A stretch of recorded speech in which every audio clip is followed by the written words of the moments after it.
ہمیں چاہیے کہ ہم علماء کو پہچانے. علماء وہ ہے, عالم وہ ہے جس کے علموں سے پہلے اس کا عمل, جس کے علم سے پہلے اس کا عمل سیکھے. جس کا عالم وہ ہے جس کے علم سے پہلے اس کا کردار اس بات کی گواہی دے کہ فلاں انسان عالم ہے. جس کے علم سے پہلے اس کے اخلاق و کردار گواہی دے. جس کے علم سے پہلے اس کا کیریکٹر گواہی دے. عالم وہ انسان ہے جس کی زبان سے غلط باتیں نہ نکلتے ہوئے, جس کی زبان سے کتاب و سنت کی باتیں نکلے. عالم وہ انسان ہے جس کی نظر کتاب و سنت کے اوپر بڑی گہری ہے. سب سے پہلی چیز یہ ہے, عوام کو چاہیے کہ سب سے پہلے علماء کی پہچان اپنے اندر کرا لے.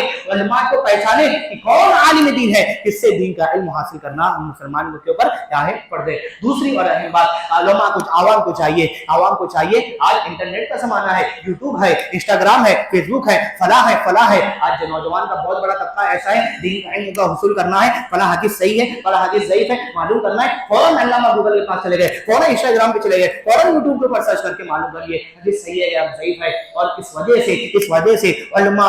وجہ سے عوام کے اندر اور خاص طور سے نوجوانوں کے اندر علماء سے بے نیازی عوام کے اندر بالکل اور نوجوانوں کے اندر بالکل کود کر کے بھر گئی ہے. علماء کو, نوجوانوں کو علماء کی ضرورت محسوس نہیں ہو رہی ہے. علماء سے اپنے آپ کو دور کر کے بیٹھی ہوئی. یہی وجہ ہے کہ آپ دیکھیے ابھی منحوس مردود, یہ ظالم بادشاہ ابھی جس کا انتقال ہوا ہے, جس کو مارا گیا ہے, اس کے مرنے کے بعد وہ لعنت اللہ علیہ کا حقدار ہے. وہ انسان جس کی پوری کمیونٹی, جس کا پورا کے پورا جو شیعہ انسان تھا, یہ عقیدہ ہے اللہ رب العالمین کے تعلق سے ان کا عقیدہ صحیح نہیں ہے. اللہ کے نبی صلی اللہ علیہ وسلم کی نبوت کو انہوں نے ڈاکہ ڈال کر کے بیٹھے ہیں. کتاب و سنت کو, قرآن مجید جس کے تعلق سے ان کا یہ عقیدہ ہے کہ قرآن مجید محرف ہے, صحابہ کرام کے تعلق سے ان کا یہ عقیدہ ہے. ایک سے دو صحابہ کرام کو چھوڑ کر کے, 3 سے 4 صحابہ کرام کو چھوڑ کر کے تمام کے تمام صحابہ کرام اللہ کے نبی صلی اللہ علیہ وسلم کی وفات کے بعد مرتد ہو گئے تھے. ایسے انسان کے مرنے کے بعد, ایسے ظالم کے مرنے کے بعد, ایسے ذلیل کے مرنے کے بعد آج لوگ شہید اور رحم اللہ کا درجہ اس کو دے رہے ہیں, اس کو جنت میں پہنچانے کے پیچھے پڑ گئے. ایسا کیا ہے, یہی علماء کو چھوڑ کر کے, یہی انٹرنیٹ کے پیچھے پڑ کر کے کوئی ڈاکٹر ہے, کوئی انجینئر ہے, کوئی ایڈوکیٹ ہے, کوئی فلاں ہے, بہت اچھی بات بولتا, اس کی بات دل کے اوپر بیٹھ جاتی ہے. اس کی بات دل پر بیٹھتی ہے, اس وجہ سے علماء منع کرتے ہیں اس کی مت سنو, اس کے پیچھے مت جاؤ, اس کی باتوں کو مت سنو. وہ کتاب و سنت کو پیش تو کرتا ہے, لیکن کتاب و سنت کو منہج سلف اور منہج صحابہ سے ہٹ کر کے کتاب و سنت کو پیش کرتا ہے. یہی وجہ ہے تو علماء سے آج نوجوان طبقہ بالکل علماء سے بیزار ہو گئے, علماء سے بے نیاز ہو گئے. اسی طریقے سے ایک مسئلہ یہاں پر یہ بھی ہے, جب بھی آپ کو علماء سے سوال کرنا ہے, جب بھی آپ کو علماء سے سوال کرنا ہے یا پوچھنا ہے, تو آپ سوال جانکاری کے لیے کیجیے, آپ عمل کرنے کے لیے کیجیے. آج عوام میں بہت بڑا طبقہ آپ کو ایسا ملے گا, بہت بڑی جماعت آپ کو ایسی ملے گی جو علماء سے سوال اس وجہ سے کرتی ہے, علماء کو جانچنے کے لیے کرتی ہے کتنا اس کے پاس علم ہے. اس کو معلوم ہے جس مسئلے کے تعلق سے سوال کرے اس کو اس کا علم معلوم ہے, اسی مسئلے کو لے کر کے 10 علماء سے پوچھ چکا ہے, 11ویں علماء سے عالم سے اس وجہ سے پوچھے گا, معلوم تو پڑے کون کتنے پانی کے اندر. علماء کو جانچنے کے لیے آج سوال کیا جاتا ہے. یاد رکھیے مسلمانوں, اللہ رب العالمین نے کیا کہا, فاسألوا اہل الذکر ان کنتم لا تعلمون. علم نہیں ہے تو علماء سے پوچھو. جاننے کے باوجود علماء کو جانچنے کے لیے سوال کرنا یہ کتاب و سنت کے مطابق صحیح نہیں ہے. اسی طریقے سے ایک مسئلہ یہاں پر یہ بھی ہے جب بھی آپ کسی عالم کی مجلس کے اندر بیٹھو, جب بھی کسی مولوی اور مولانا کی مجلس کے اندر بیٹھو, جو بھی بات وہ بیان کر رہے ہیں کتاب و سنت کی روشنی میں, آپ اس کو اچھی طریقے سے سمجھیے, پھر اس کے بعد اس کو نشر کیجیے. آج مسئلہ کیا ہے, یہاں عالم صاحب منبر کے اوپر کہہ رہے ہیں کچھ, سامنے والا سمجھ گیا کچھ. عالم صاحب صحیح بات کہہ رہے ہیں لیکن پیچھے سننے والا غلط سمجھ کر کے پھر اس کو کیا کر رہا ہے, لوگوں کے اندر برابر نشر کر رہا ہے, اور کیا کر رہا ہے, لوگوں کے درمیان برابر اس کو غلط بات کو لوگوں کے درمیان نشر کر رہا ہے. ایسا بھی نہیں کرنا چاہیے. اسی طریقے سے آپ جس عالم کے فتوے کو لوگوں کے سامنے نشر کر رہے ہیں, برابر جس عالم کا جو فتوا ہے اس عالم کی طرف منسوب کر کے آپ کیا کیجیے, اس کے فتوے کو نشر کیجیے. فتوا زید کا ہے اور عمر کا نام لے کر کے آپ اس کو کیا کر رہے ہو, نشر کر. یہ چیز بھی آپ کو نہیں کرنا چاہیے. آخری بات یہ ہے کہ عوام کو اس بات کو سمجھنا چاہیے, عوام کو علماء کو یہ حق دینا چاہیے کہ اگر عالم کے پاس کسی مسئلے کے اندر آپ نے سوال کیا ہے, سوال کرنے کے بعد اس مسئلے کے تعلق سے اگر اس عالم کے پاس علم موجود نہیں ہے تو آپ اس کو اس بات کا حق دو, اور آپ کو حق دینا پڑے گا کہ وہ عالم بالکل آسانی سے کہے اللہ ادری مجھ کو نہیں معلوم. آج مسئلہ کیا ہے, آج عوام کا مسئلہ کیا ہے, کسی عالم کے پاس جاتے ہیں, سوال کرتے ہیں, سوال کرنے کے بعد ان کا مسئلہ یہ رہتا ہے فوراً عالم صاحب نے جواب دے دینا, اس مسئلے کا علم ہے یا نہیں ہے, بس مجھ کو جواب چاہیے. اگر علم نہیں ملا, عالم صاحب بول دیے لا ادری مجھ کو نہیں معلوم, پھر عالم صاحب کی خیر نہیں. وہ عالم ایسا ہے اس کے بعد دین کا علم ہے کیا 10-12 سال